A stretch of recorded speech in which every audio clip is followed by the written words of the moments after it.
Muy buenos días, amada iglesia. Tenemos el gusto de poder estar nuevamente reunidos de esta manera, como se nos ha propuesto a través virtualmente. Pero gracias por la tecnología que nos puede acercar y nos ayuda a mantenernos en esa comunión, en esa común unión que tenemos todos en Cristo Jesús. Yo quisiera traer a la consideración uno de los pasajes que el apóstol Pablo fuera protagonista en su segundo viaje misionero. Mencionamos hace un tiempo atrás en una prédica la curiosidad de cómo el Espíritu Santo obró de tal manera que les impidió a estos siervos de Dios predicar en Asia, pero a través de una revelación, de una visión, de un varón que se presentó en sueños y le dijo a Pablo: pasa a Macedonia y ayúdanos. Allí en Hechos capítulo 16 y versículo 9. De manera que Pablo, obediente a la revelación y entendiendo que era el Espíritu Santo de Dios quien estaba convocando a esta tarea, a visitar a esta región para que fuese evangelizada, parte raudamente a aquel lugar junto con Silas. Y allí tenemos el primer encuentro en Filipos, del cual no vamos a hablar en esta oportunidad. Ya lo hicimos en una anterior oportunidad, pero sí quisiéramos considerar que una vez que salieron de Filipos, de que hicieron la obra allí, partieron a Tesalónica, otra ciudad. Y en aquella ciudad, sí, el registro bíblico lo encontramos en Hechos capítulo 17, los versículos 1 al 4, nos dicen de esta manera: pasando por Antípolis y Apolonia, llegaron a Tesalónica, donde había una sinagoga de los judíos. Y Pablo, como acostumbraba, fue a ellos y por 3 días de reposo discutió con ellos, declarando y exponiendo por medio de las Escrituras que era necesario que el Cristo padeciese y resucitase de los muertos, y que Jesús, a quien yo os anuncio, decía, Él es el Cristo. Y algunos de ellos creyeron y se juntaron con Pablo y con Silas, y de los griegos piadosos gran número, y mujeres nobles no pocas. La curiosidad de este pasaje nos está mostrando y nos está haciendo énfasis en una puntual situación que quisiera destacar. Dice Pablo que por 3 días de reposo él estuvo predicando a Cristo, persuadiendo a aquellos interesados en estas buenas noticias del Evangelio y predicándoles la necesidad de la salvación, del arrepentimiento. Ahora, fijémonos que el apóstol Pablo está considerando la importancia de que en tan breve tiempo se haya sembrado y haya habido un resultado que permaneciera en el tiempo. Por eso el apóstol se ocupa de enviar a aquellos consiervos suyos para que vean cómo estaba la iglesia, y a consecuencia de preguntas y de inquietudes y de situaciones que se estaban generando en el seno de la iglesia, es que sale la primera carta del apóstol Pablo a los tesalonicenses, y con un lapso de no mucho tiempo, algunos creen que no más de un mes, parte de la segunda carta para aclarar algunas situaciones. Ahora, fijémonos que en tan poco tiempo nosotros nos encontramos con una congregación, una iglesia, donde aquellos hombres que habían llegado con gozo, con la confianza de saber que el mensaje que estaban portando era un mensaje de salvación, de bienestar, era el mensaje que la sociedad de aquel tiempo necesitaba, y es el mensaje que la sociedad de este tiempo necesita. Pero primeramente vamos a centrarnos en las características de esta iglesia. Hombres y mujeres salvados que abandonan la vida de idolatría para concentrar sus esfuerzos en el servicio y en el trabajo para un Dios vivo y verdadero. Dice 1 Tesalonicenses capítulo 1, versículos 2 y 3, dice: damos siempre gracias a Dios por todos vosotros, haciendo memoria de vosotros en nuestras oraciones, acordándonos sin cesar delante del Dios y Padre nuestro, de la obra de vuestra fe, del trabajo de vuestro amor y de vuestra constancia en la esperanza en nuestro Señor Jesucristo. El mismo capítulo, los versículos 9 y 10, porque ellos mismos cuentan de nosotros la manera en que nos recibisteis y cómo os convertisteis de los ídolos a Dios para servir al Dios vivo y verdadero y esperar de los cielos a su Hijo, al cual resucitó de los muertos, a Jesús, quien nos libra de la ira venidera. En el contexto de este pasaje nos encontramos con una iglesia local que alababan a Dios, que soportan valientemente la persecución, las presiones, que ganan a otros para Cristo, es decir, una iglesia que evangelizaba, abierta a la comunidad, y están esperando el regreso del Señor Jesucristo. Ahora, este marco en el cual estamos analizando nosotros, se suscitan ciertas cosas por lo cual Pablo tiene que escribirles. Y vamos a ir viendo algunas cosas que se suscitan en torno a este mensaje de la segunda venida de Cristo. Porque este mensaje de la segunda venida de Cristo es el tema básico en las cartas del apóstol Pablo. Es en este capítulo que vemos que la venida de Cristo es la bendita esperanza de los salvos, como lo hemos leído recién. Ahora nosotros miramos que hay una sociedad que está perdida, como lo fue aquella sociedad, que adoraban a los ídolos y que tenían la confianza puesta en sus religiones. Ahora, contrapartida con esto es que los salvos sirven al Dios vivo y se regocijan en la esperanza viva de un Cristo que viene otra vez. Este es el distintivo de aquella iglesia, y quisiera que en esta hora pudiésemos considerar iglesia de Cristo, que este debe ser el distintivo de la iglesia en este tiempo. Una iglesia que está expectante, esperando el regreso de nuestro amado Señor y Salvador Jesús, que lo prometió volver otra vez. Ahora la pregunta que se nos sugiere es: ¿cómo se supone que los cristianos deben esperar el regreso de Cristo? Bueno, aquí hemos mencionado en el texto de recién, dice: os convertisteis de los ídolos para servir al Dios vivo y verdadero. Primera cosa que la iglesia hace es servir. Sirve a Dios, sirve a la comunidad, sirve de una manera distinta, con una capacidad distinta, con una sabiduría distinta, con una fortaleza distinta, que es fruto de la transformación de la obra de Cristo en sus vidas. Pero aquí Pablo tiene que también animarles y corregir ciertas cosas de aquellos hermanos.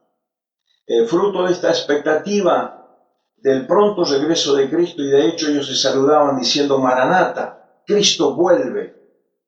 Y deseaban que fuese pronto, es que algunos habían tomado algunas conductas equivocadas en cuanto al trabajo. De manera que Pablo tiene que también trabajar en este aspecto. Y allí en el capítulo 4 de esta primera carta, versículo 11, dice el apóstol: y que procuréis tener tranquilidad y ocuparos en vuestros negocios y trabajar con nuestras manos de la manera que os hemos mandado, a fin de que os conduzcáis honradamente para con los de afuera y no tengáis necesidad de nada. Servicio era una característica. ¿Cómo esperamos la venida de Cristo? Sirviéndole a Él. Pero también trabajan. es decir, la buena conducta dentro de la sociedad, el buen testimonio dentro de la sociedad. Y el trabajo no es solamente para el beneficio nuestro, que sería secundario esto, sino que el trabajo también es una forma de mostrar el cambio que Dios ha hecho en nuestras vidas. El trabajo debe ser hecho con la pasión con que hacemos la tarea, buscando de que quede de la mejor manera y haciendo que de esta manera el testimonio de Dios vaya siendo visto a través de nuestra conducta.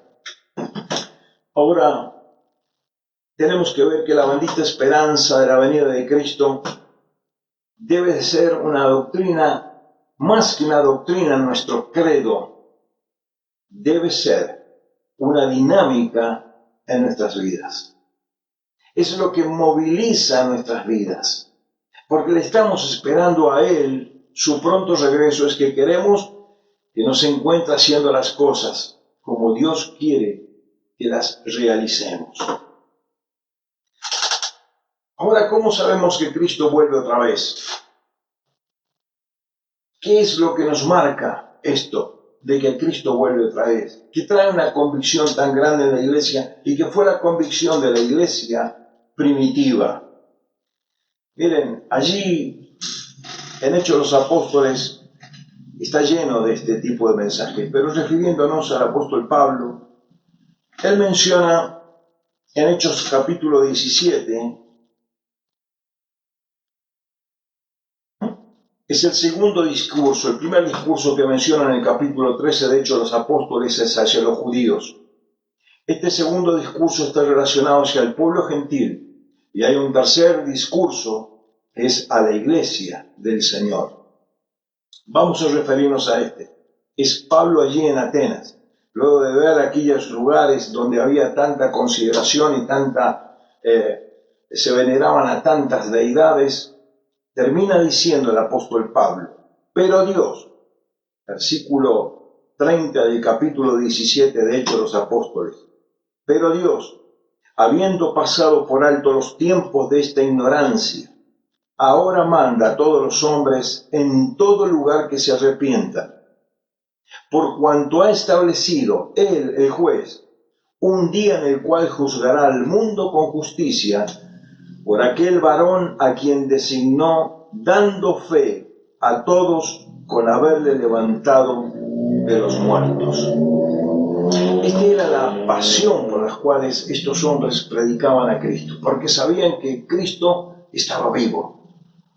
Muchos de ellos le vieron ascender, pero todos estamos esperando el regreso de Cristo en gloria a buscar a su iglesia. Pero esta pasión no la podemos divorciar o separar de otra realidad que nos pinta el apóstol Pedro, primera de Pedro capítulo 3, versículo 5. Primera de Pedro capítulo 1, versículo 3. Dice, bendito el Dios y Padre de nuestro Señor Jesucristo, que según su grande misericordia nos hizo renacer para una esperanza viva, por la resurrección de Jesucristo de los muertos. De manera que si esta esperanza que alberga la iglesia es una esperanza viva, es porque Jesucristo está vivo. Él es el motor en el cual subyace, es donde recae todo el andamiaje del cristianismo. Creemos en un Jesucristo que vive. Fijémonos que Pablo les había instruido respecto de la venida de Cristo y del tiempo de tribulación que vendría sobre un mundo que rechaza y rechazó a Cristo. Pero destaca que la iglesia no participará de ella. Lo leímos en el capítulo 10 de esta primera epístola del apóstol a los tesalonicenses. Dice, y esperar de los cielos a su Hijo, al cual resucitó de los muertos, a Jesús, quien nos libra de la ira venidera. Fijémonos que este verbo librar está en tiempo presente. Dice, quien nos libra de la ira venidera. Por eso la iglesia entendemos que no atravesará la tribulación. La iglesia no atravesará la tribulación. Pero yo quisiera detenerme brevemente en dos aspectos de esta obra que nos libera, esta obra de Cristo que ha hecho una obra tan valiosa, que es lo que sustenta nuestra fe, nuestra esperanza y nos hace estar en este tiempo, tal vez de tristeza para el mundo, en este tiempo de zozobra para el mundo, confiadamente porque sabemos en quién tenemos puesta nuestra confianza. Fijémonos que nos libera del castigo eterno por nuestros pecados. En la cruz Él soportó la ira de Dios contra nuestros pecados. Y por la fe en Él se nos pone a nuestra cuenta el valor de su obra. De ahí en adelante no hay condenación para nosotros por cuanto estamos en Cristo Jesús. Y Pablo, escribiendo a los Romanos, dice en Romanos 8:1, ahora pues, y es como una declaración de victoria, ahora pues ninguna condenación hay para los que están en Cristo Jesús, los que no andan conforme a la carne, sino que los que andan conforme al Espíritu. Pero hay una segunda interpretación de estos hechos. También nos libera o nos libra del venidero período de juicio, cuando la ira de Dios será derramada sobre un mundo que ha rechazado a su Hijo. Este período es conocido como el período de la tribulación. Por eso quisiera decirte que el próximo acontecimiento en el calendario de Dios es la venida de Cristo en las nubes buscando a su iglesia, lo que la Biblia llama el arrebatamiento, la parousia. Luego vendrá la tribulación sobre la tierra. Ninguna profecía, querido hermano, hay de la Escritura que deba ser cumplida antes de la venida de Cristo. No hay ninguna profecía que deba ser cumplida, porque este es el siguiente gran acontecimiento en el programa de Dios, la venida de Cristo. Y luego sí, se desatarán sobre esta humanidad, sobre esta tierra, sobre este planeta, aquellos juicios que vendrán de parte de Dios. A los gentiles que no han creído en el Señor Jesucristo, que han rechazado este mensaje, y para la nación judía será un tiempo donde Dios les pondrá a cuenta, comenzará a tratar nuevamente con ellos. Ahora, yo quisiera finalizar este tiempo. ¿Cómo estamos nosotros preparados? ¿De qué manera sentimos que estamos preparados esperando al Señor? Hicimos mención trabajando, siendo productivos, siendo aquellos que hacemos las cosas de la mejor manera, sirviendo al Señor. No como aquellos que están, porque son vistos, sirven a Dios. Hay tantas formas de servir a Dios en el silencio, en el anonimato, pero que Dios recompensará en público. Y esta debe ser la actitud del Hijo de Dios. Pero hay algo más que nos muestra las Escrituras. Primero en Tesalonicenses, damos vuelta a las páginas, esta misma carta, capítulo 5, los versículos 6 en adelante, dice el apóstol: por tanto, no durmamos como los demás, sino velemos y seamos sobrios. Pues los que duermen de noche duermen, y los que se embriagan de noche se embriagan. Pero nosotros, que somos del día, seamos sobrios, habiéndonos vestido con la coraza de fe y de amor, y con esperanza de salvación como yelmo. Dos cosas o tres quisiera destacar de esta escritura. Primera cosa, ¿cuál es la actitud a la cual Dios quiere que la iglesia esté? Velando. Es estar espiritualmente despiertos, esperando, expectante. Cristo puede venir hoy. Pero también dice, seamos sobrios. Y aquí nos convoca o nos convida a esa sobriedad de no permitirnos cosas que pudiesen de alguna manera entorpecer nuestros sentidos y no darnos cuenta del tiempo que estamos transitando. Sed sobrio, dice nuevamente en el verso 8, vuelve a destacar, sed sobrio, pero habla de algo más, de una vestimenta, dice vestidos con la coraza de fe y de amor y con la esperanza de salvación como yelmo. Iniciamos esta carta diciendo, por algo les alababa Pablo a estos hermanos, la obra de fe, el trabajo de amor y la constancia en la esperanza.